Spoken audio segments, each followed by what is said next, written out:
All right, quiet on the set. All right, gotcha. This weekend SEC football promo. Take 2. Hey there, ladies and gentlemen, boys and girls. It's your guy, Mr. Fingaz, coming to you live from Zagnif Central. Hey, and I'm Collin P., your brother from another. What it is, Showbiz? I will tell you what it is, Showbiz. You guys, welcome to this week's edition of This Week in SEC Football. But before we get started, do us a little favor. If you're watching us on the YouTube, go ahead and hit the like and subscribe button if you have not done so already. We appreciate you much. And if you want to be a contributor to the show, a little something to help the cause, right down there in the bottom, in the lower third, in the crawl, rolling across your screen is the address for our Patreon page.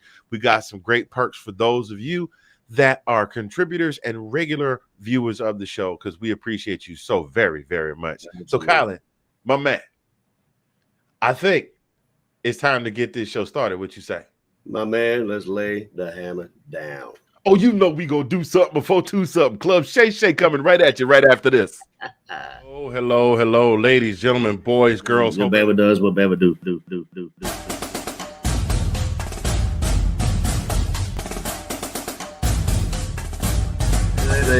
They were giving Alabama like Alabama was this. If Alabama didn't lose their 2 starters. Does not show up that day, Dude, or was it you watch the same? It's offense more like I've noticed it's more of a passing.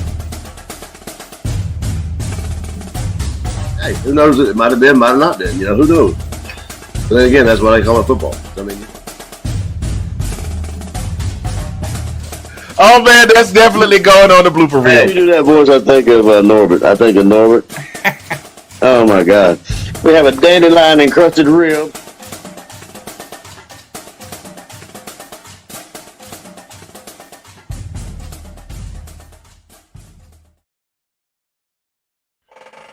Hey gang, what's going on? How's everybody doing out there? How are we doing? How are you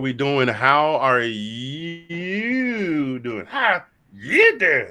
Those of you in the cheap seats up top, those of you in the seats off the side where we can't see you, those of you sitting right up front, thank you, one and all for tuning in. It is time once more and again.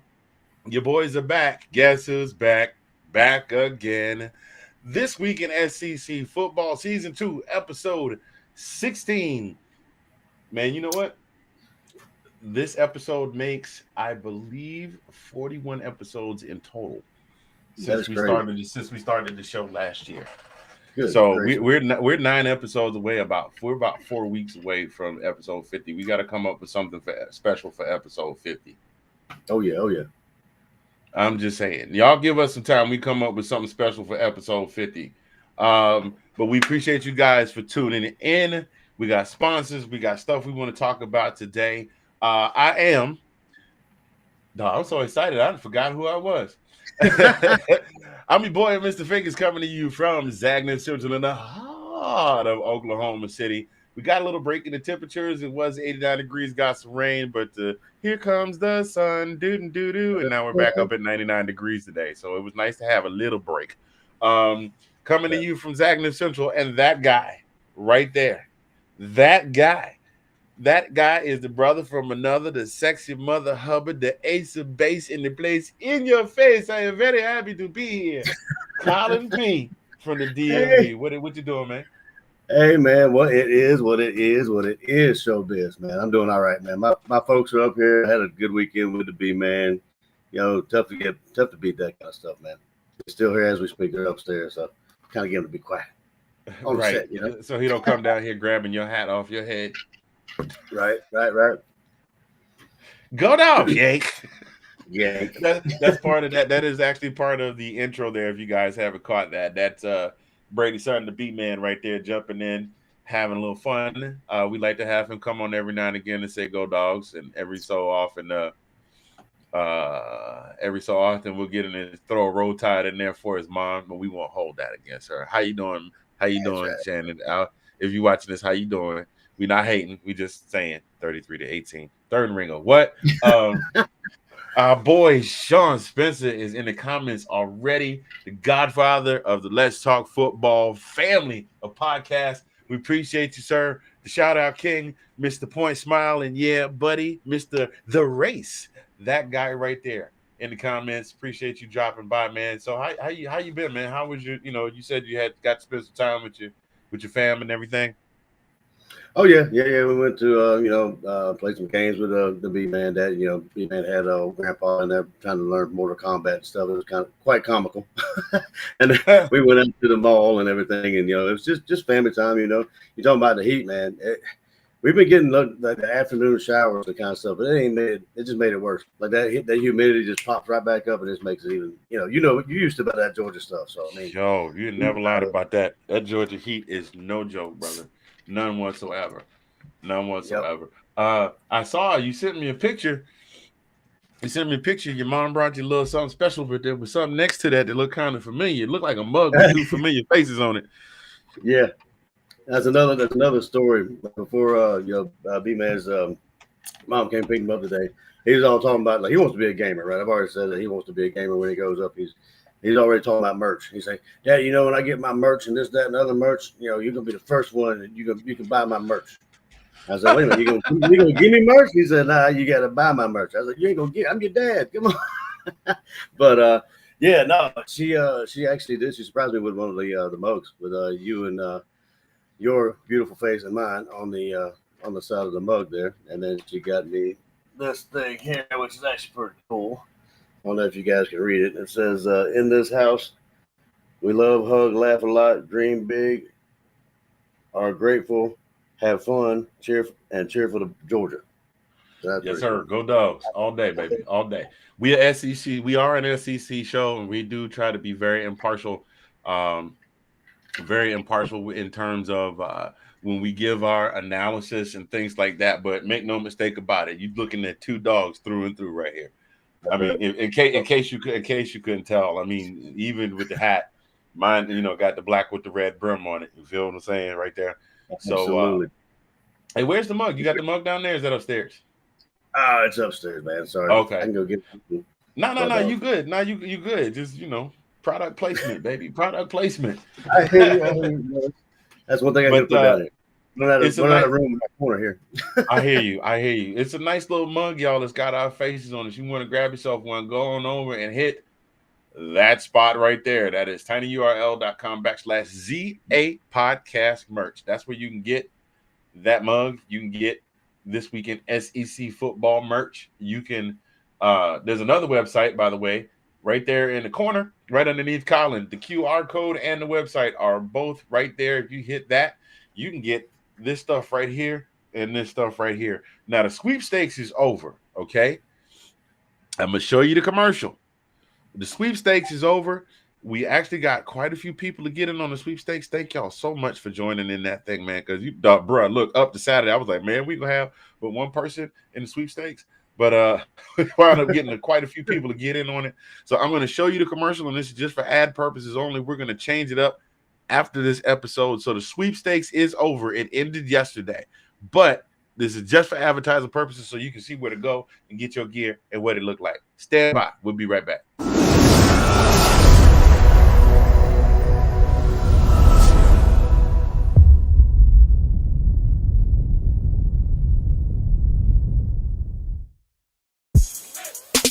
Zagnif Productions, in association with Zagnif Apparel, gives you the opportunity to win free athletic gear. And here's how you do it. Visit the Zagnif Apparel Design Shop at Etsy.com. Purchase any piece of apparel that will automatically qualify you for the August 7th drawing for free apparel. Each purchase counts as one entry. No limit on the number of entries allowed. At least one lucky winner will win one free outfit. That's right, one free top, one free bottom. Note, the embroidered bomber jackets will not be regarded as prizes for this sweepstakes. July 30th is the last day to enter. So get to the Zagnif Apparel Design Shop at Etsy.com today for your chance to win free athletic gear, courtesy of Zagnif Apparel. In conjunction with Zagnif Productions, LLC.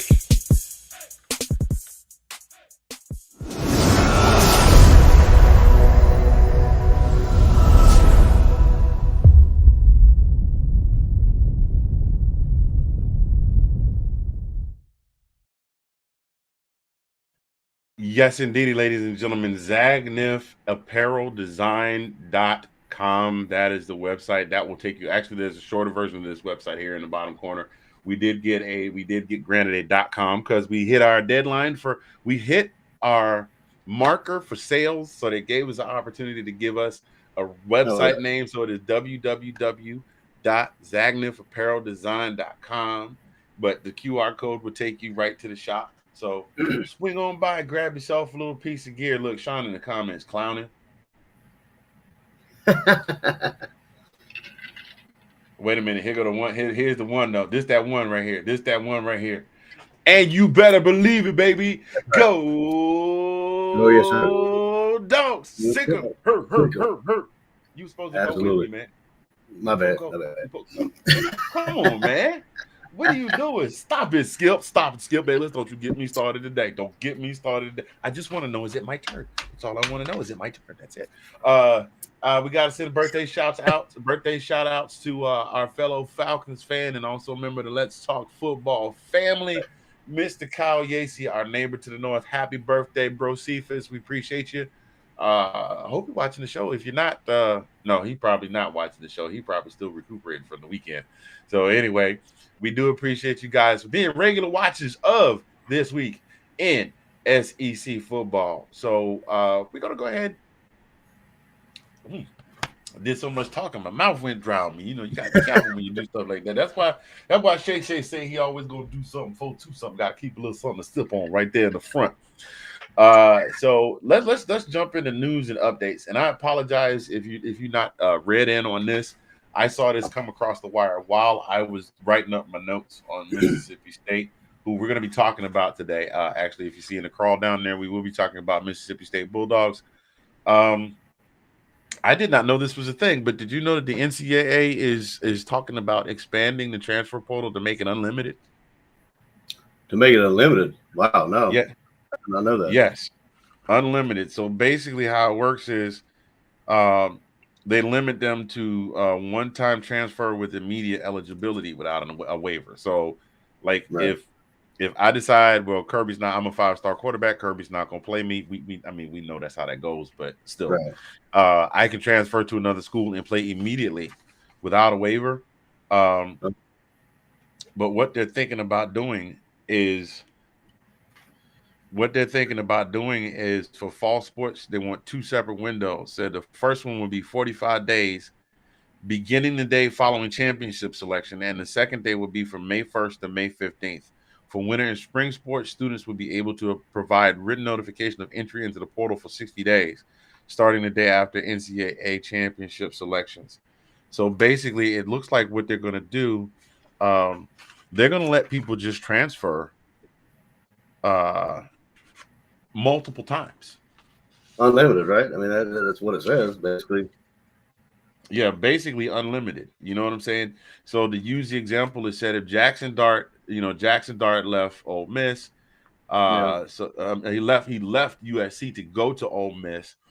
But let's say he loses the starting job to Luke Altmaier, and he could wind up leaving again. So theoretically, he could leave Ole Miss at the end of his sophomore season, try to find someplace else to play, and be on his 3rd school by the time his 4th semester of college started. Isn't that crazy? That's nuts. Because, I mean, well, we were talking about, actually, I was thinking that they would maybe go the other way. They actually went the whole 180. They wouldn't say, oh, you can transfer as many times as you want. I thought it was going to be a cap. You know? Right. Well, no, what the deal is they were limiting it to where you could only transfer once in a year. Like we talked about Tate Martell, how he was at Ohio State, and then he transferred. He was someplace else. He was at Ohio State, and he transferred out when Justin Fields came in, and then he transferred someplace else and didn't get picked up there, and then he transferred to UNLV. So he basically spent 3 years riding the pine because he wasn't good enough to play. And but they limit it to once a year. Like you get to transfer when the portal opens and be immediately eligible to play. And actually, that's just in recent years. That was Justin Fields this year. They came up with that rule, not so much because of Justin Fields, but the scenario immediately preceded it. Because remember, he wanted out of Georgia, and he was trying to get the eligibility to play right away. And so, yeah, that's what wound up happening there. But that's what they were talking. So they have decided that they're going to hold off on that right now.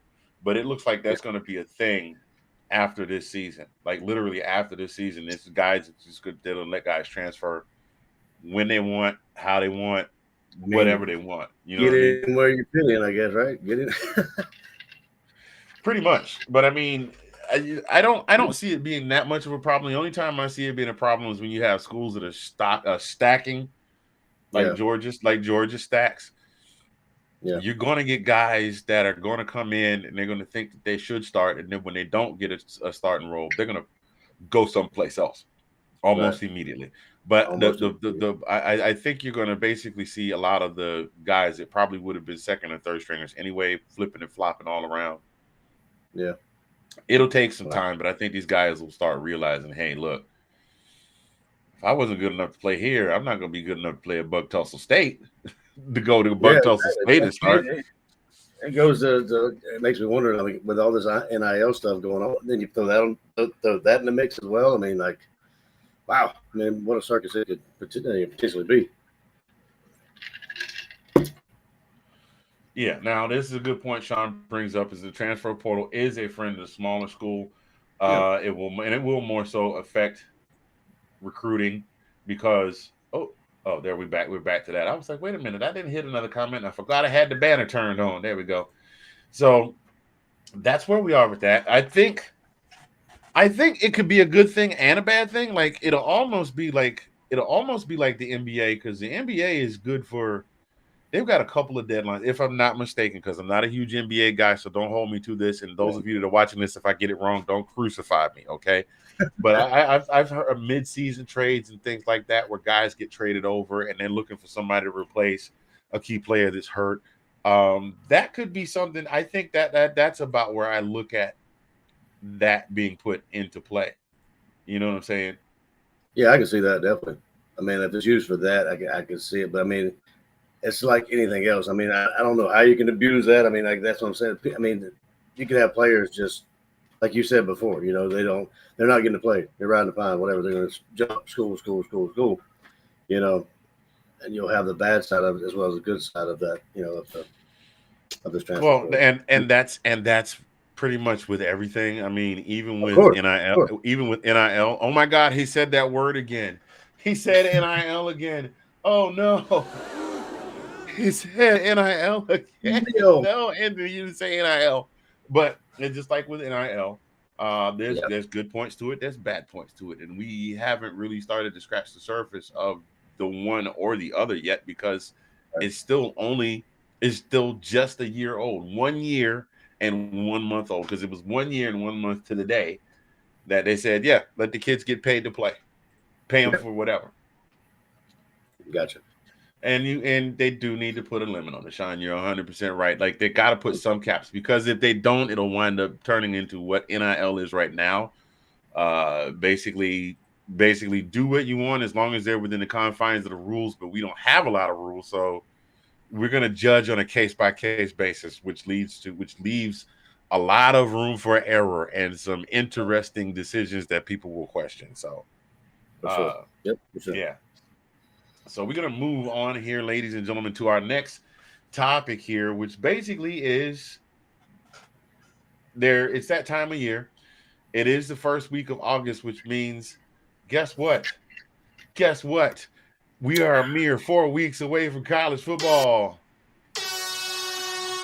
That horn was so late.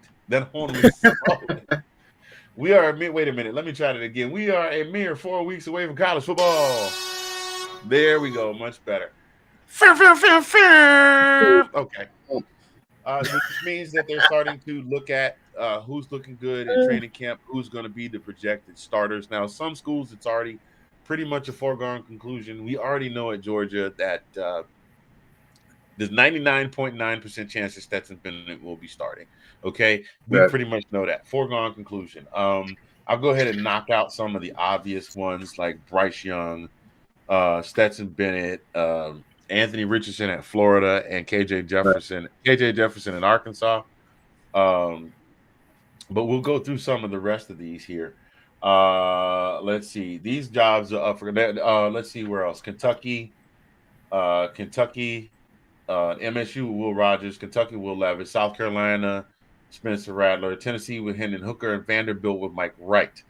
Now, here are the teams that they're saying are up for grabs. That's Auburn, LSU, Missouri, Ole Miss, and Texas A&M. So the prediction for Auburn right now is Zach Calzada. Right. Yeah, pretty much. Zach Calzada transfers in Texas A&M. Bo Nix leaves, heads out to Oregon. You still got TJ Finley. I don't know. I think when Sean and I talked, we talked about potentially TJ Finley being a starting quarterback, but it looking like it's probably going to be Zach Calzada. I don't know how I feel about that. I think they should. I think you want to go with the guy that gives you the best chance to win. But in the case of Auburn, you got a lame duck coach who has already shown us that he makes some questionable decisions when it comes to coaching. And the guy, and I think what the team did, they did with sheer muscle memory from the training that they did get, and just their heart and desire to win. See the 2021 Iron Bowl for reference. So I don't know. I think TJ Finley gives them a better chance to win than Zach Calzada, but it again, offensive line. That's what it comes down to. We talked about that. They got to shore up that offensive line, because if they don't, it doesn't matter who they put back there. That's just going to be a hot mess. So I'm coming. I'm coming. To use Sean's phrase, I'm coming your way. What you got on this? I got, what I'm saying, it all depends on how Calzada picks up the system, picks up the plays, picks up the offensive schemes or what have you, knows the playbook, whatever. And you may be right with TJ Finley, because he's already been accustomed to the system. He knows what what to expect, and has run the playbook. Depending on how many changes are made, I would just look for experience on the team. I mean, it depends on Calzada how he studies and how he knows the playbook. I mean, in my eyes, the offensive line means absolute a tremendous amount. Like, they have to have somebody to protect those guys, regardless of who it is back there. Yeah, and that's what that is 100% right though. Offensive line, at the end of the day, it doesn't matter who you put back there. If you don't have an offensive line to protect your quarterback, you're just it's gonna be a really long day for your quarterback under center. Yeah. A really, really long day. LSU, this one's interesting, because I don't really have a lot on this guy. Jaden Daniels is his name. That's what they're predicting for week 1. But he kind of was, and the logic behind this is that he was kind of handpicked out of the transfer portal by Coach Kelly. So, Coach Kelly coming in, he's going to definitely want somebody that he strongly believes can get the job done. And for whatever reason, Brian Kelly believes that this guy can get it done. He's a super senior. He's a super senior, much like our quarterback, the 6-year guy. You know what I mean? So I don't know. He had a 17 touchdown to 2 interception ratio at Arizona State in 2019 when he had some weapons. So he can do some damage, and maybe Brian Kelly can coach a guy like that, because one thing that we do know about about Brian Kelly from Notre Dame, is he's very good at taking guys who may or may not have a legitimate shot at being quarterbacks in the NFL, but he can coach the heck out of them and coach them up. He coach them up and get them up to speed. I mean, Notre Dame is maybe they don't show up in the playoffs, and maybe they don't show up in the playoffs, and maybe not in bowl games. But they still, 10 win records on a regular basis. So that, I think, to me, says a lot about what Brian Kelly can do with this guy.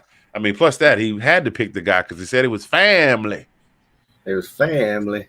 Yeah, that means a lot. That means a whole lot if he can be coachable. That means that means a lot. Any player, right? If he's coachable, the guy will ball out. But I'm kind of interested to see how that all plays out with Brian Kelly. And what'd you say that guy's name was? What's that? What's the quarterback? The quarterback that's coming in? The super senior? The super senior, Jaden Daniels. Yeah, okay. So wait a minute. That's not what that's supposed to be. That's what that's supposed to be right there. Um, moving on to Missouri. This guy's going with Brady Cook. Okay. And the reason that they're looking at Brady Cook is because their Jack Abraham transferred in, walked on at Missouri after he took a medical redshirt in 2021. He's on his fifth school and his seventh year senior. Who was this guy? Just tell you how long this guy's been in college. He was high school classmate. He was high school classmates with DK Metcalf. Oh wow. Okay. So we'll see what goes on with that. There's not a whole lot more there with that to talk about. I was gonna say I got nothing on that. Yeah, nothing on that. Ole Miss, of course, we know that Ole Miss has big shoes to fill. Big shoes to fill. Big shoes to fill with Matt Corral going to the NFL in this year's draft. Seriously, you got Jackson Dart coming in. You got Luke Altmaier, and Altmaier held it down. Altmaier held it down really good when Corral went down. He held it down very well. He wasn't Matt Corral. He's not a jick and jook around the. He's not a jick and jook. I can't say it. He's not a guy that likes to dance around and take off running when the pocket breaks down. He's a pocket passer. Yeah, he's definitely a pocket passer. He's more of a Joe Montana and less of a Lamar Jackson. And he got work done until Matt Corral was able to come back in. He was very serviceable. Everybody's kind of leaning that way. Jackson Dart kind of strikes me as a kid that felt like he should just be given a job when he came in the door, and he kind of reminds me of. Stop me if you've heard this name before. Spencer Rattler when he showed up on campus at Oklahoma. That's what Jackson Dart reminds me of. I mean, he was at USC.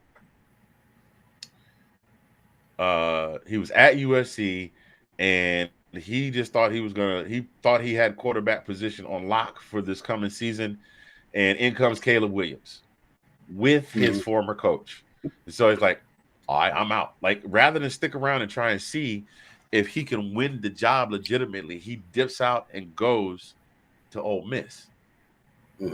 So I'm thinking that's kind of a Tate Martell type situation right there. What say you? No, I agree. I mean, I could definitely see that in him as well. Like he should be given the job, and that it's kind of a slap in the face when you think the job is yours, and then a coach and a quarterback come on in there, and he saw the writing on the wall. Evidently, like he booked out pretty quickly, didn't he? I mean, like he was gone. Yeah, and he didn't face a top 20 defense all season. Last season was the only full season he played. Yeah, he played one team all season that finished in the top 25, and that was BYU.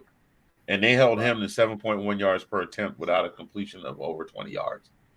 Whoa. That's Jackson Dart, that is. Yeah.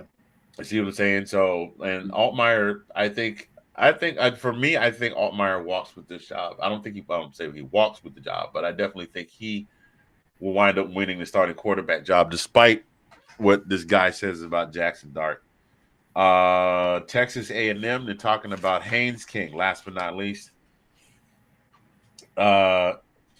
Haynes King, 27-6 touchdown to interception ratio. He was where was he at LSU? I'm sorry, my bad. I'm reading this wrong. But King, it doesn't have a lot. It doesn't have a lot of stats here on him. They're just saying that he would go with Haynes King. And that's what it's got. So thank you for this article, whoever wrote it. It didn't give me nothing in the last paragraph. Maybe if I read it sooner than 3 minutes before we came on the air, I'd have some more stats to talk about. I put the bulk of my work in I got to do better, man. I put the bulk of my work into the Mississippi State. But that's what Texas A&M is going with. So we had a lot of bouncing around with a lot of recognizable names from one school to another. So we will see what comes up at Texas A&M. I'm actually going to hang on to those, and we'll go back and look what they go with on week 1. Yeah. So let me ask you this question: since we're starting quarterbacks, we're both Georgia fans, and we're the team we're most knowledgeable about, besides maybe Bama, because that is like our huge rival. I think Right. Bama has actually become a larger rival than Florida has in the last 10 years. Um, I can agree with that. uh, God forbid, knocked on wood. Let's say the mailman takes a bad tumble and he's got to sit for a couple of weeks. And you're Kirby. Who are you going with? Who are you tapping to tell him go out? Out of who we have in the quarterback room right now that we know about, we're not going to really include Gunnar Stockton because we don't know. We know his high school stats, but he's still got to be brought up to speed. So, yeah. Well, I mean, you're talking about Vandegrift, right? Vandegrift and Beck and who else is in there? that's it. Is that it? That's a no-brainer. I'd go Vandegrift. I mean, I don't think unless Beck Carson has improved, which I mean, I didn't really see too much improvement in the. He didn't do bad in the spring game, but I mean, yeah, I mean that's my answer. We haven't really seen too much of Vandegrift either, have we? I mean, like not really. I mean, Not really, but here's the reports coming out of training camp. The reports are saying that Beck is looking markedly better than Vandegrift. And I think a big portion of that is because Beck gets the majority of the garbage time reps. Yeah. I don't know if you saw last year, he got a lot of garbage time reps. Last year, he got all of JT's garbage time reps. He was the first guy on the field with JT's garbage time reps behind Stetson Bennett. So, God, man, can you remember 2 years ago when Stetson Bennett was going in the game and you saying, man, I like this dude Bennett. I'm excited to see what he can do. And now the boys got a ring. Yeah. So, but I said the same thing about JT. I said the same thing about JT watching him rocket the ball. You know, I mean, if he can stay healthy, I mean, that's but it is impressive for somebody like Bennett. But it's we know what's going to happen with Stetson Bennett when he leaves. He'll probably throw his name in the ring just to see if somebody will give him a check big enough that he can make some money for a couple of years. But I think he knows his future is not in the NFL. I don't think he's got that. I don't think he's got the Johnny Manziel factor in him where he's got too much swag. He's got too much self-love, self-swagger that he's just, they should have, y'all should have Googled me a long time ago. So yeah, I think he'll throw his hat in the ring and see if anybody takes a bite. And if he gets picked up and winds up riding the pine as a third stringer holding the clipboard, making six figures a year without having to get himself too terribly hurt and have access to, he's getting paid 6 figures a year to have access to. I'll be down with that. Olympic quality gym facilities and all the perks and benefits that comes along with being a pro football player. So that surprised me. So I mean, actually, the Beck is actually looking better than Vandegrift. I mean, he's pretty old too, right? If I'm not mistaken. How old is Carson? Who Beck? Beck, yeah. Beck came in Jake Fromm's last season, which was 2019, and he got an extra year of eligibility due to COVID. Okay. So 2019, I think 2019 was his first season, so 19, 20, 21. So he could have, in theory, gone in this year's draft, but he got no playing time because, JT had to start, then Stetson got to start, but everybody got an extra year of eligibility. So he's going to try and use this year to get as much play time as he possibly can. That would be interesting. Yeah, we'll see. We shall see. Well, hopefully we won't see because I don't like to think about our starting quarterback getting beat up real bad. So you know what? We're gonna move on to our next segment. Those of you that are watching, thank you so much for tuning in to This Week in SEC Football. I am Mr. Fingaz. That is the brother from another, Collin P from the DMV. This is a perfect place for us to go on out and give you guys a word from one of our sponsors, one of the friends of the show. So stay tuned. Don't go anywhere.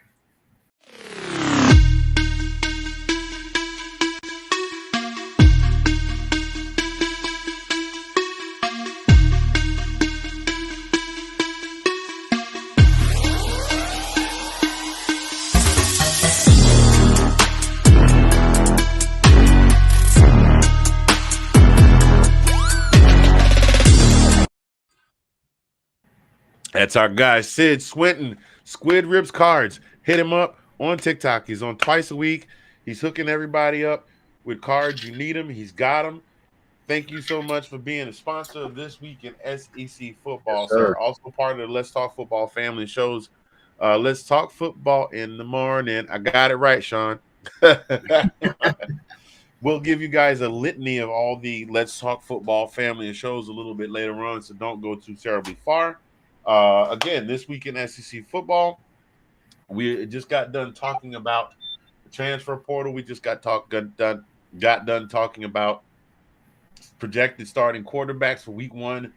We've been doing a team of the week segment since we started since June. We started doing a team of the week segment where we take a team every week, break them down, see what they've got on tap, see what we think their projected record is going to be, how they're going to fare in this coming season in the conference.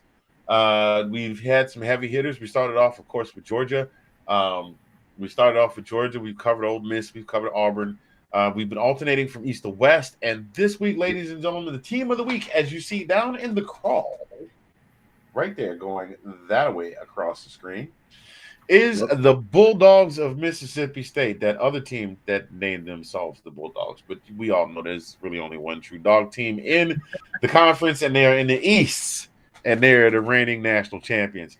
But we're not going to talk too badly about them because, they can't help it. But let's be real.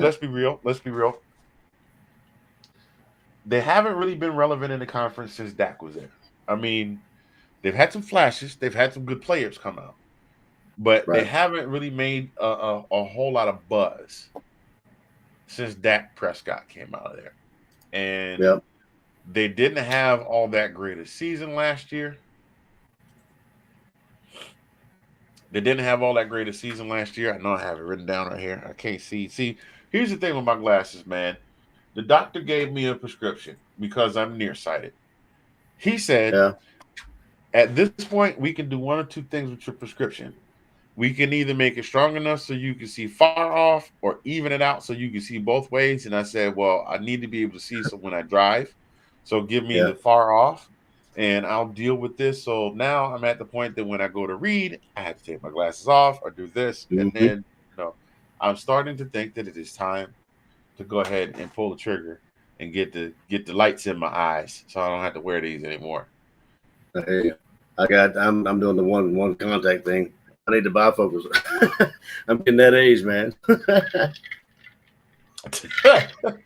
The dog pound, huh? Okay. All right, Mr. Sean. Mr. Spencer. Name's already been used.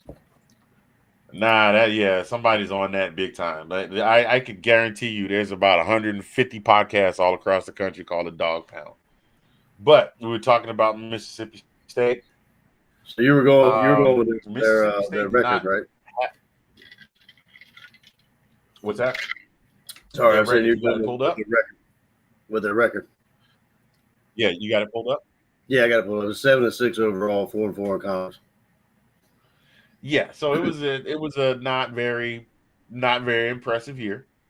Yeah. They lost a couple games. They could have won. Real dog. Look at Sean is going to town in here. Dog days, real dogs. Listen. Stop it, Skip. Stop it right now, Skip Bayless. You just sat over there in that chair right there and be quiet for a minute. I see you shuffling your papers. I know what you get ready to do. It's not your turn yet. It wasn't a very impressive season. Not impressive at all.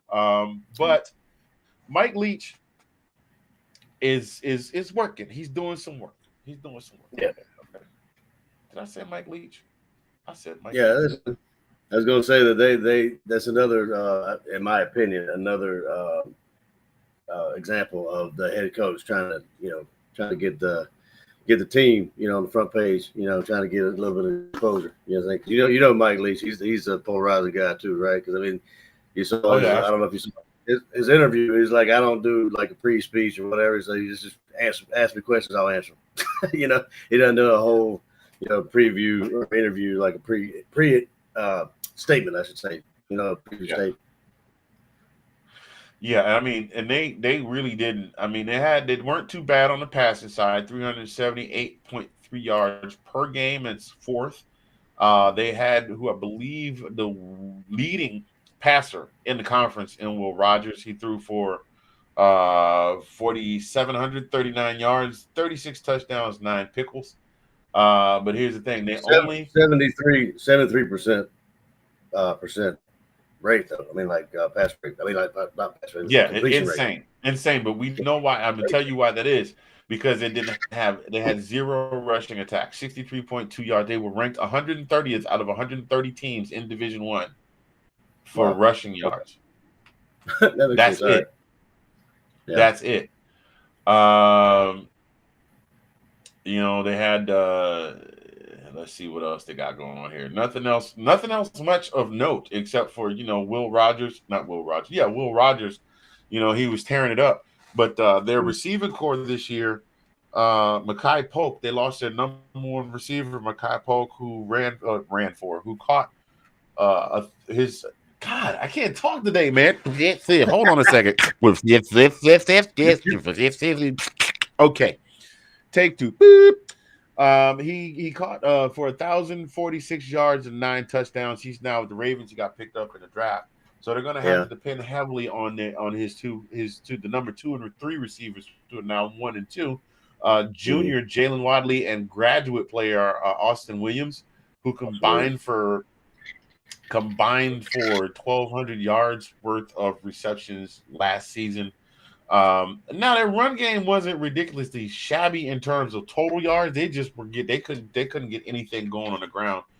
They got Dylan Johnson and Jaquavius Marks, who combined for 900 yards on the ground and 16 touchdowns. But watch this.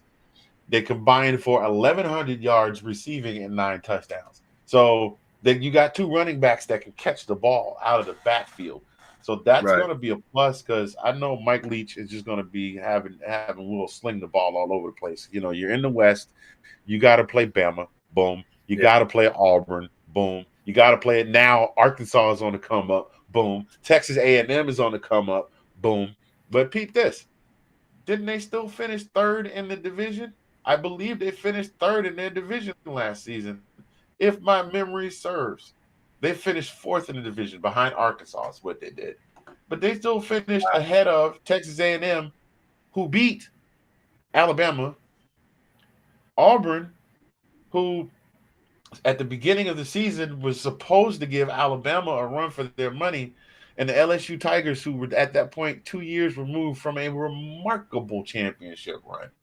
So they had to be doing something. They had to be doing something right. They just got to figure out how to put a couple more pieces together. What you got? I'm coming your way. What you got? I was going to say, just to add on that, not to mention they lost the Liberty Bowl. Remember they lost to Texas Tech very handily. You remember that? Yeah, that was not a good look. It wasn't not a good look. Yeah, Nate Snell, the king of the short form video, WNBA, and I gotta add to his introduction, WNBA insider, Nathan Snell. How you doing, sir? Thank you, appreciate it. Now, Sean keeps dropping these nuggets in the comments. It is one of the reasons. Like I love it when people actually come on the show and they drop nuggets as opposed to just saying you guys are stupid just for sake of saying you're stupid. Now, don't get me wrong. I like those folks too. You know why? Because every comment and every blah, blah, blah, good, bad, or indifferent, boosts our algorithms. Boom. So keep commenting. But Sean loves to drop these nuggets. He's talked repeatedly about the air raid offense, how the Russian plays are bubble screens, spot passes, and the 2 leading running backs had 100 catches between them. Yeah. And he's run how Coach Leach, that's his signature, is that he's run the air raid all the way through. But the air raid might be well and good. I'm not knocking your comment, Sean. Thank you for dropping some nuggets in the comment section. We appreciate you, brother. Now here's the thing. In the SEC, you got to have. We've seen it. Look at the teams that have won. Look at the teams that have won championships over the course of the last 10 years. Auburn had Cam Newton. Cam could throw. Cam had a cannon. He was much more accurate then, and he could run. Okay. Yep. You got Alabama. Every year that Alabama has won a national championship, they had at least 1 or 2 stud running backs and a couple of stud receivers. I mean, we picked up Julio from there. We picked up Calvin Ridley from there. You talking about Right. this year. You're talking about Jamison Williams and John Mechie. Get better soon, John Mechie. Diagnosed with leukemia. We talked about that. He was diagnosed with leukemia, so he may wind up sitting out his rookie season. Yeah, Brian. And then look at the running backs that come out of there. King Henry. You got Brian Robinson Jr. that's come out of there. Mhm. Just a laundry list. LSU has had stud running backs and stud wide receivers this year. Georgia did most of it on the ground, but Yeah. the leading receiver on the team was a tight end. He was our leading receiver. Brock Bowers, Lad Yeah. McConkey, A.D. Mitchell, George Pickens. Like, you have to have a good combination of both in order to make those things work. And I think Right. that's the thing that's holding Mike Leach back, because everybody knows his formula. I'm not saying. It's I mean, I'm not. kind of like the ball coach. Ball coach used to air it out. That was Florida football way back back in the day. That was fun, Right. fun and gun. That was all well and good. But you got to have a quarterback. You got to have weapons like that. What's wrong with a little 10-yard dump off? You know what I'm saying? That 10-yard dump off could turn into a touchdown. You know what I'm saying? So it's Right. just as good as an air raid offense. Right, and that is my point. And like, if you're looking back in the last 10, 12 years worth of SEC football and the teams that have won the championship, that climbed the mountain and won the championship, it's been a balance. And because and this is just me talking, because I think that teams, like I said a couple minutes ago, I think teams have just figured out Mike Leach and what he's going to do. They might not have the plays figured out, but they know what he's going to come out and do. And he, it's kind of for me in a conference like the SEC, it's kind of the definition of insanity. Like, keep doing the same thing. Keep doing the same thing. Expected result. I'm not saying that they don't produce some good players, and they did manage to finish the season. They did okay. I mean, like I said, to finish ahead of Texas A&M. So I don't know. I mean, that's just my 2 cents on that. What you got? Yeah, I agree. It's just, like I said, fun and guns all well and good. It's just, you've got to keep the defense guessing. You got to keep them on the heels. If you run, like you just said, you're running the same plays over and over again, or doing the same thing over and over again, expecting a different result. That's kind of hard to do. I guess you keep going doing it enough, and then maybe catch the defense on their heels. But like I said, me personally, like a 10-yard dump ball, 5-yard, halfback sweep, or not a halfback sweep, but like a maybe just a dump off to your running back or your tight end. It's just as well and good, than an air raid, layering it out. Every now and then, yeah, absolutely. I would say, shotgun, or not shotgun, but, throw a ball down the field, give it a chance. But, yeah, it's a balance, like you said. It's a balance between the two. Right. Well, and I'm going to address this comment here from Sean. Okay, I'm going to disagree with you to a degree. Maybe you don't have to be a stud running back, but if you've got enough of a running game, like an offensive line that can support the running game, that when you have to flip that switch and go, and that's the difference between, again, some of the teams that I mentioned, like in LSU, when they had to do it, they could turn it on and do it.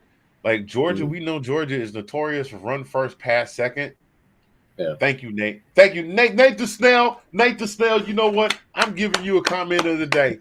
I wish I had some gold stars to give you, sir. I know you don't like chicken wings. I know you like chicken tenders, but I'm gonna give you the gold star today. I'm giving him a nice round of applause. Thank you very much. As a matter of fact, Nate, I like that so much. You gonna get one of these right here too, right here. There you go. That's the this week in SEC football, the $1.25 store, since it ain't the dollar store no more. Now, you don't have to have, like I said, you don't have to have a two-headed monster in the backfield. You don't have to have a stud running back. Right? Yes, Sean, because he agreed with me for the first time in ever. We've agreed on something. I like wings. He like chicken tenders. Don't get me wrong. I like chicken tenders too, but I'm going to get down on some wings and somebody give me some.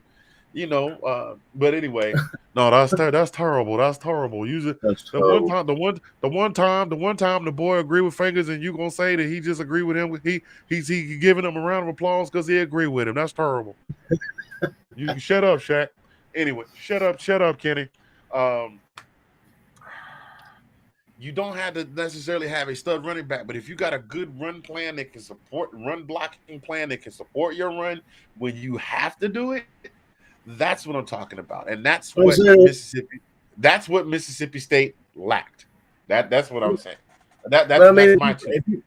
if you pass the ball all the time, all they're gonna do is put. I mean, cover four. I mean, they're just gonna put people, DBs back in the. I mean, if you're not scared of the run, if teams aren't scared of the run, they're just gonna cover four, cover three, whatever. They just put DBs back there all day long. I'll give you that.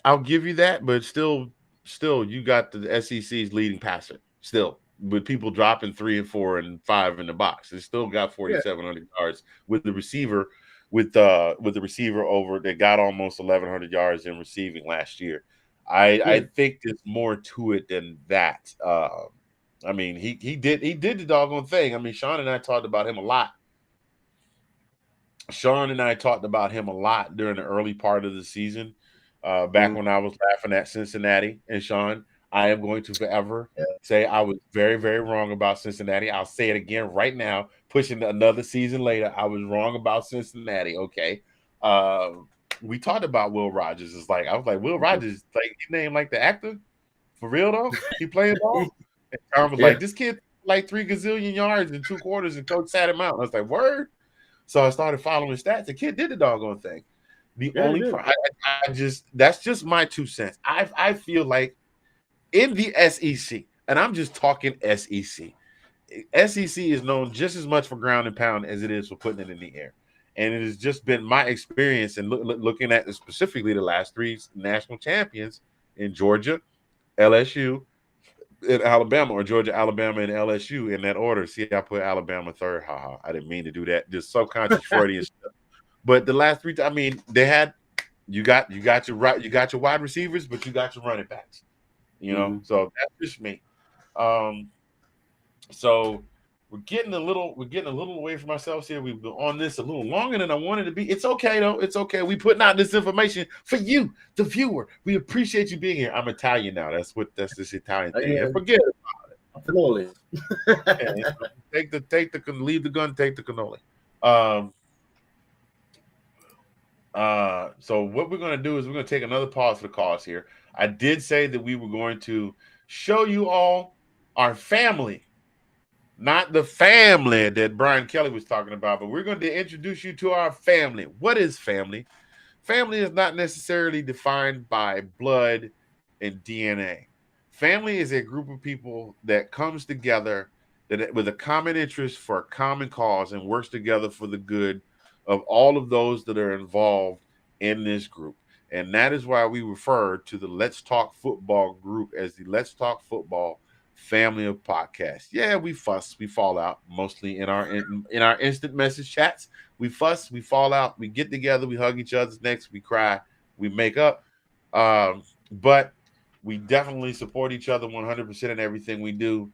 And so, ladies and gentlemen, I want to share with you, before we go another further, the Let's Talk Football family of podcasts.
Yes, sir. There you have it, ladies and gentlemen. That is the entire lineup of Let's Talk Football family of podcasts. Now, There are some that weren't in there because they're not necessarily football shows, but we've also got the Big Nate Sports Podcast.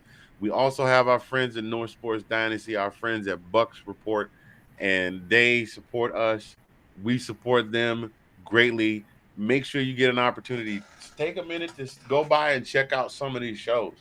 And for those of you that are fans of the show, you need to get with your friends and say, hey, I got a show for you. You want to see it? Hold on.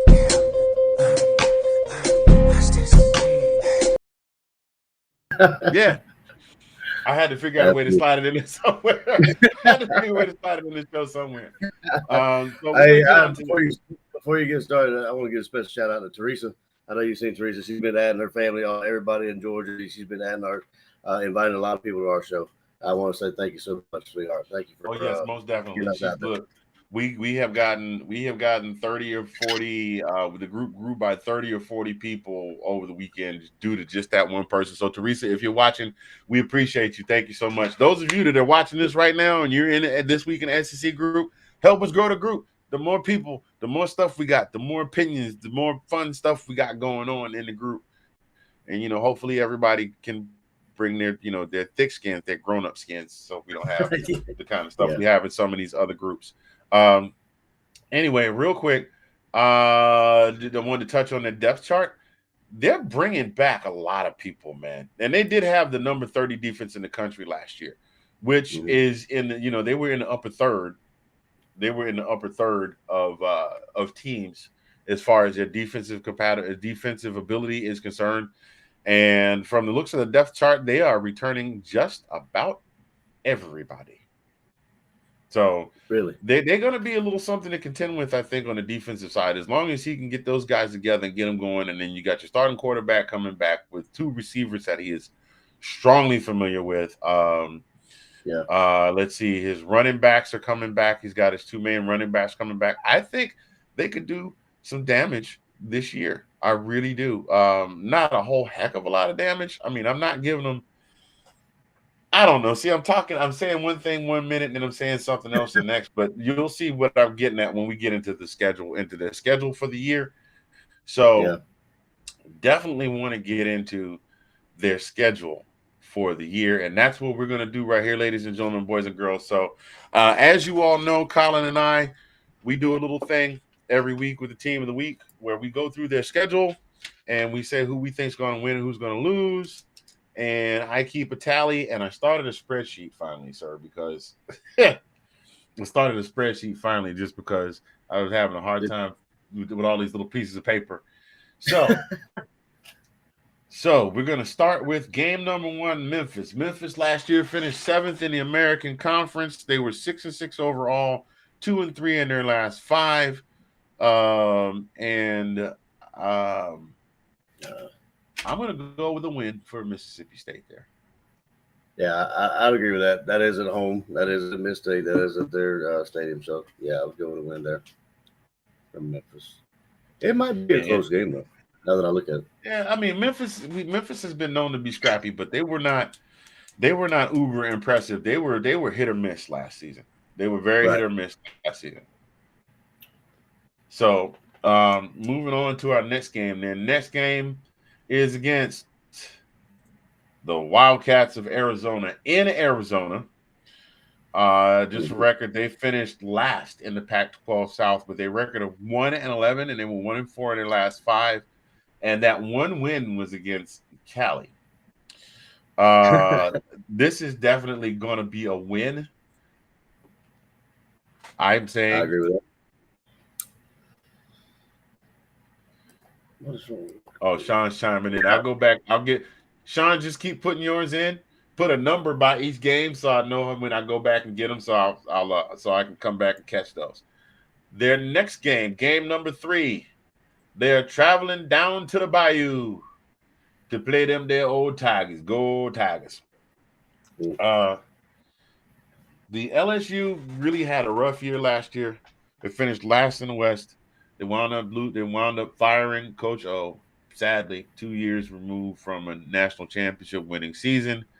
They were 6-7 overall. They were 2-3 in their last 5. I'm going with a loss for Mississippi State in this one because we got Brian Kelly coming in. He's bringing in a handpicked quarterback. He's going to try and usher in a new era of football at LSU, try and kind of restore them back to some semblance of greatness. Now, let's see here. Their last 5, one of those was an overtime loss to Arkansas. Even though they struggled, this is why I said it's lost. It was an overtime loss to Arkansas. Even as bad as they were, they played against an Arkansas team, a much improved Arkansas team, took them to overtime. And then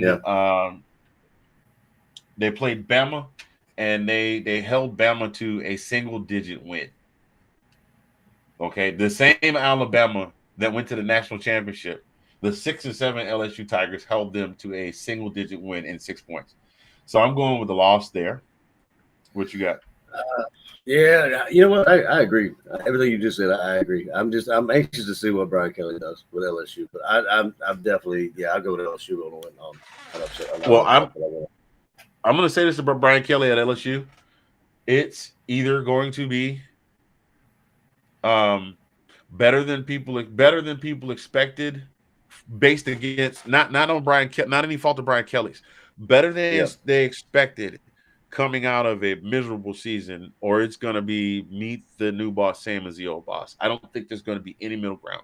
I think there be some struggles this year because there's a new coach. You know what? They'll have a week. We'll talk about them another time. Moving on, they will be playing Bowling Green State University. No explanation necessary. This was a win. I have some coworkers, some good colleagues on my job throughout the country.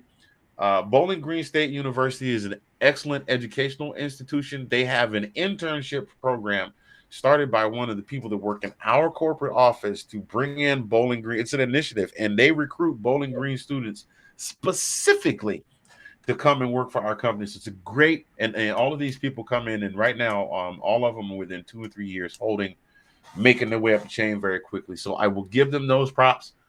One thing that Bowling Green does not do well is play football. And that's all I have to say about that. So that's a win. Yeah, that is a win on my side too. Yep.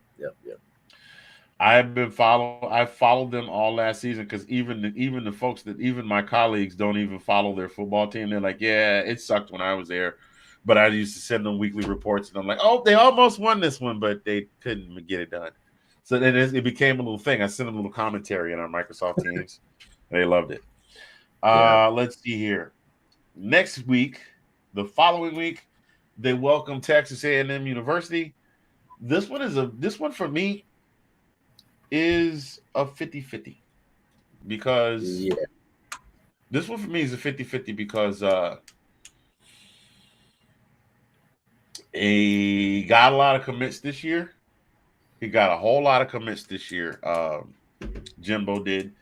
And he's supposedly the king of the transfer portal. But he's got a situation at quarterback that he's got to deal with. So he more than likely will have a new quarterback starting this year that has to gel with the team.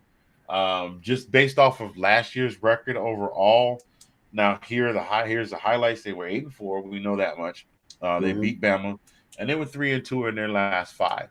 But Bama, as we all know, was kind of the highlight of their season for them, and then everything else is kind of window dressing. So that's why I say it's a 50-50 because Mississippi State, if you catch Texas A&M slipping, that could be a win. But oh my God, stop it! First I couldn't talk, now I can't stop belching. Texas A&M, for the sake of just for record alone.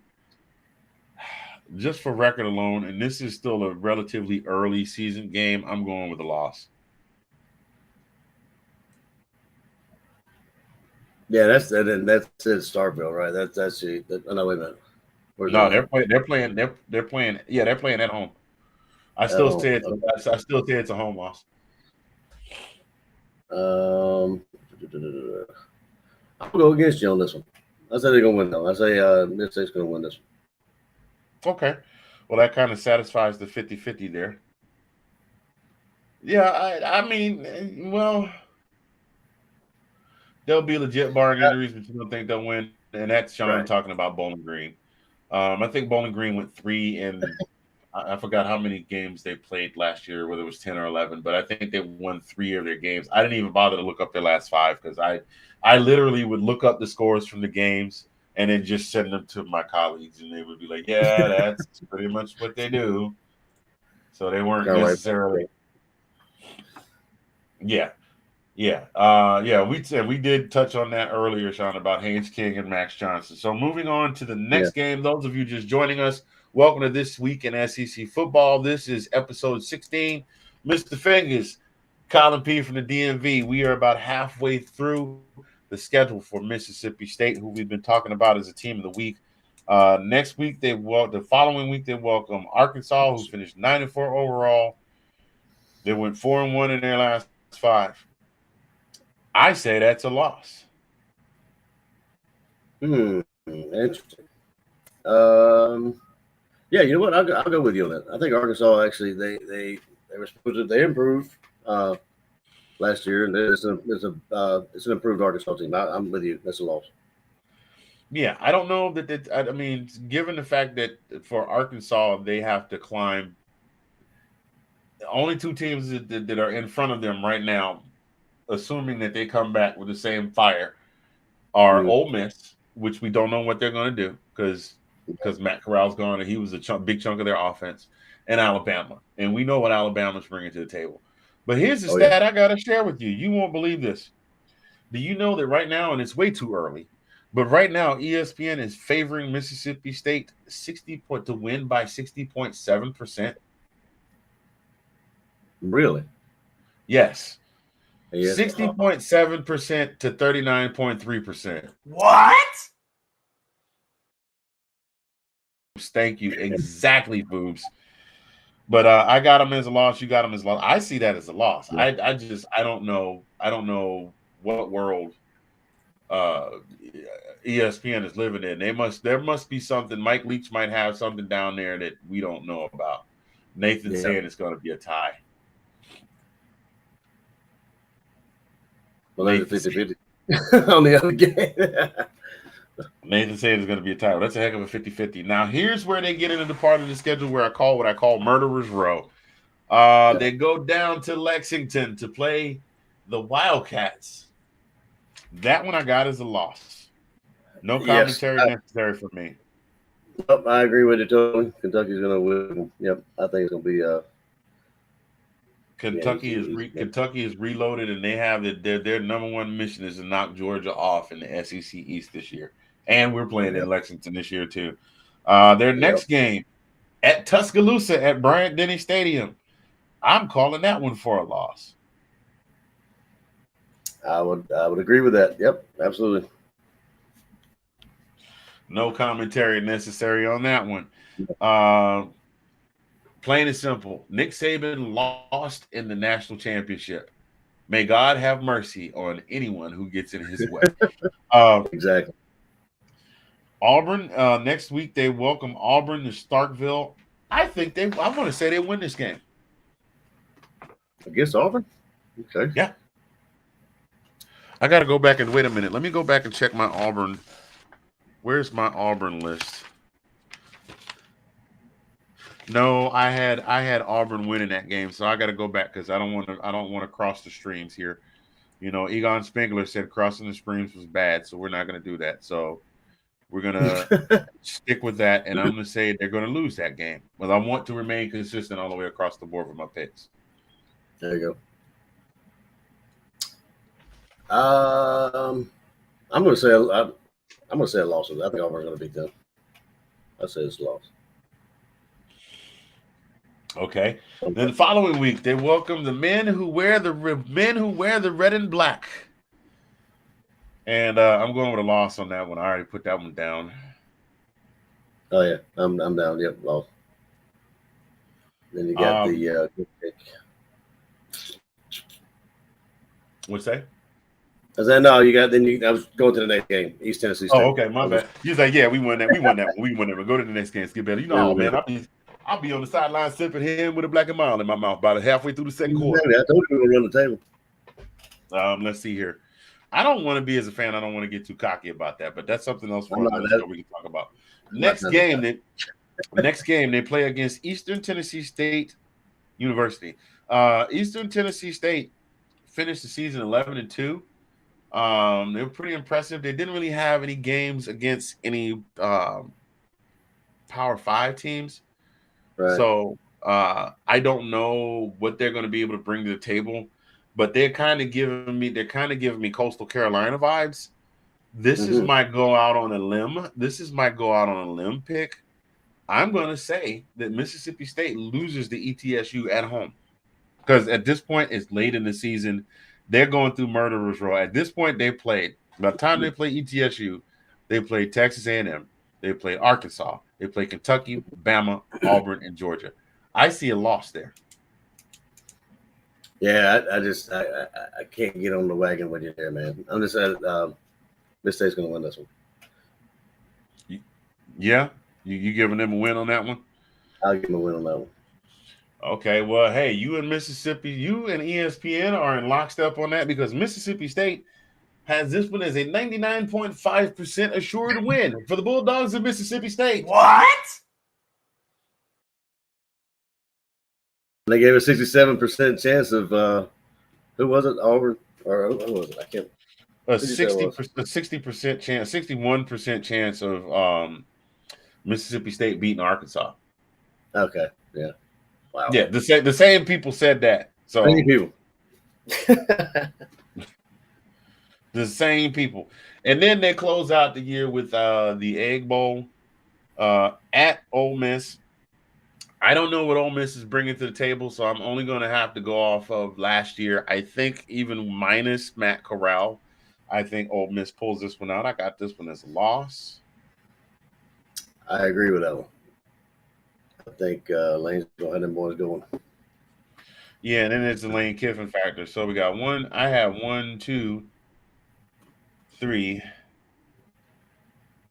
Wow, I only have them winning 3 games. I gave them all their props. I only got them winning 3 games. That's crazy. Nope, 4. That is great. Hey. I got them winning 4 games this season. That's a little rough. I got them at 4-8, and you got them at. I got them at 4-8, and you got them at 1, 2, 3, 4, 5. 5? No, how many games I played? 12.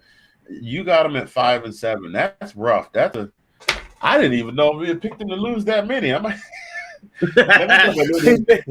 The standardized test is 3 minutes left on the clock. I'm gonna go back and change some of my answers. C. Nate got him at 8-4 for the year. He's got him with Auburn tying. Sean, you're 4-8. Is that Mississippi State for the season? Because if that's the case, you and I are neck and neck. Yeah. And Sean's got him at 5, and Collins got him at 5-7. So that's what we got for this. Huh? I said I got him winning one more game than you guys. So yeah. So that is what we have there, ladies and gentlemen. Our projections for the season for the Bulldogs of Mississippi State. I hate to think that they're gonna have. Oh, you got them going 8-4. Oh wow. Nate says 7-4-2. I'm gonna write these down. Nate's got them going 7-4-2. Yeah, he's got them with 2 ties, one against Auburn, and I missed the other one in there. Sean says they're going 8-4, which is entirely possible because a couple of these losses could be wins. Like Collin gave them the win against Eastern Tennessee State. I think there's a probability they could win against Auburn, depending on which team shows up. They could very well beat LSU. So, I mean, if they get a 3-win streak going, they get a 3-win streak going and beat Bowling Green, they have 4 wins. And Collins got them winning against Texas A&M. They could put together 5 wins. They could sneak 3 wins out of the rest of the season. So we'll see. It all depends on injuries. It all depends on being healthy and stuff too. So you know what I mean? Oh man, dude. Look, I almost dropped my catchphrase. Absolutely. But I'm gonna drop it anyway. Absolutely. So I think that I don't know. It'll be interesting to watch and see how they do this year. I really hope that Will Rogers does well. He is a junior, which means that he would be eligible for the draft. Although he still has, because his freshman season, unless he redshirted, his freshman season gives him an extra year of eligibility because of COVID. So I don't know. But this year, I think this year is going to be a little quarterback heavy. No, it was quarterback heavy this year. But there's how many teams are really going to be in the market for a quarterback next season? That's a good question. I mean, like everybody's, we've had more than our share. I mean, we've been running back you, and we've been, now we're quarterback you. It seems to be, and a lot of teams are in the same boat. Yeah, well, my point is, in the pros, how many teams are really going to be looking for a quarterback? Because if you think about it, a lot of these guys went third, fourth round, which means, yeah, we think you're good enough, and you'll probably make the roster. But you're talking about teams like the Commanders, who are going to need a quarterback. Taylor Heineke, God bless him. But I'm not knocking. I'm just saying, will the Eagles might be looking to move on after the Jalen Hurts experience? Who else drafted young quarterbacks? My point is that how many? The thing is, it depends on where he fits. You know what I mean? Right. When the pick comes around, because Tom Brady could well retire, and then again he might not. And I don't know if I think all the elder statesmen have finally stepped down, because it's Aaron Rodgers is, aside from Tom Brady, I think Aaron Rodgers is that guy, and Matt Ryan. Yeah. And then once the two of them step down, then because Ben's retired, Drew is retired, Tom retired and came back. Who else? Ben Roethlisberger, didn't he retire? Ben Roethlisberger's yeah. So all the elders. Who's Pittsburgh's quarterback? Who's Pittsburgh's quarterback? Oh God, I forgot who it is. I forgot who they picked up. Don't get me the Lion. But yeah, you got. I mean, like, oh God, Matt Stafford is kind of an elder statesman now too. Like this season might be his last. So there's only a couple of teams that are really going to be looking for a young quarterback. So I hope he balls all the way out. And I hope he gets picked up by somebody, because that kid has got it. Yep. You know what I mean? Yep. No, I agree. Yep. So at this point, we're gonna keep it moving. We're running a little behind schedule today, but that's okay. Thank you guys so much for joining this week in SEC football. Mr. Fingaz here, Collin P over there. We have given our shouts out and love to all of our sponsors. We appreciate each and every one of you for being viewers and commenters and contributors to the show. We appreciate you spreading the word. We appreciate you sharing it with all of your friends and letting your people know this is what we're doing here. We're going to move into our final segment of the show, ladies and gentlemen, which is a little something we like to call the 2-minute warning. And that's where we just share a little something, whether it's something philosophical or every now and again, it's never an anecdote. We always get really deep on this show. We always get really deep, like we about to preach, like it's the women's conference, and I'm TD Jakes coming out to give a. Those of y'all that know TD Jakes, y'all know that move when he gets in the spirit. That's his word right there. I don't know. Today's 2-minute warning. Don't ever forget to take time to be silly. It's okay to be stoic. It's okay to maintain your professionalism when you're on your job. It's okay. I mean, there's a time and a place to be serious, but don't forget to just every now and again just cut loose and be silly, and just kind of have fun, because that seriousness can get up inside you and bottle up and bind you up. And I mean, people have legit given themselves health problems being serious all the time, and just don't forget to cut loose and be, like Patch Adams, like Robin Williams and Patch Adams. Those of you that are under a certain age are going, who? It's a Robin Williams movie. It's really great. Look it up. Who? The voice of the genie in Aladdin. Oh, why didn't you say so in the first place? That guy. It's a really good movie. More than Vietnam, that guy. But they don't remember that movie either. Oh no. We in trouble, man. We in trouble. Yeah, we are in trouble. Mrs. Doubtfire. Hello. My first day Yep. as a woman, I'm already having hot flashes. It's an awesome See, that's movie. an example of being silly. Yeah, just don't forget to be silly. You know, like we come on the show sometimes and we cut up. You know, I get to doing the voices. I do the Shannon Sharp, and sometimes I do the Cat Williams. Although this week the Cat Williams is sounding a little bit like Medea this week. How you doing, honey? But you was supposed to go to church today. Hallelujah, hallelujah, hallelujah. I was supposed to call you on the tetraphone. And Brown, if you don't go put some lotion on them ashy knees. Walk around here looking like you've been grinding corn for flour with your knees. Go on somewhere. Anyway, I'm back. So don't forget to be silly every now and again. Just have fun and laugh and just do it. Do it now. Get to the chopper now. How? Anyway, go ahead. I can when you get done, don't forget to stop by Deacon Brother Pastor, Reverend Brother Pastor Deacon Dr. Doug's Chicken Shack. Today's special is a dandelion and crested rib. Exactly. No baby's supposed to like Skittles. Extra fat, hold the bone. See, I agree with you totally, man, because I was going to say that as well. Like being silly, it's been a blessing just being with you guys and Sean and that kind of stuff, just being on this podcast, just, cutting the fool. It's okay to be serious. It's okay to be, about your business and all that kind of stuff. But yeah, it just, you keep it all down, bottled up. I mean, it's not good for you. You explode, not literally explode, but I mean, you just blow up with somebody and, for no reason, whatever. But I mean, if you got people that you can be silly around, absolutely. I mean, like me and you, I mean, if we ain't been around like personally together, still, it's like you never left, man. You just be silly and, we know what we're doing. So, yeah, but I agree with y'all. What's wrong with y'all? Nothing. We fine. What's wrong with y'all? We just having fun. Another inside jokes, man. Inside jokes is the greatest thing in the world because you would be with your boy, be with your friend, or whatever, and you're cracking up for no reason. People don't have no idea what you're talking about. So, that's even better. Yeah. What is so funny to y'all? None of your business. Don't you worry about it. Mine, as in mind your business.